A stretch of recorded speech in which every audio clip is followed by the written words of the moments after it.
Central China's Henan province has been stepping up efforts to adopt green heating methods instead of burning coal during the winter heating season.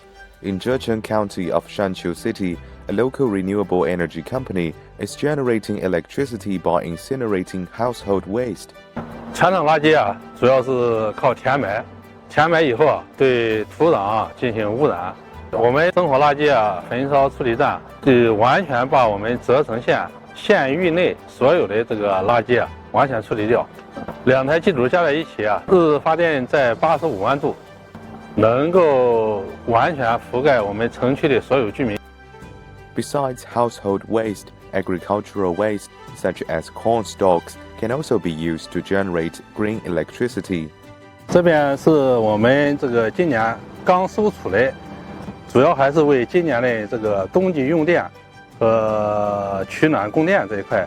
我们目前储备了大量的燃料，是为老百姓供暖、用电做好充足准备。Meanwhile, more and more rural households in Henan are adopting green methods for heating. 我们村基本上都用空调取暖，现在比我们别个干净多了，方便的多。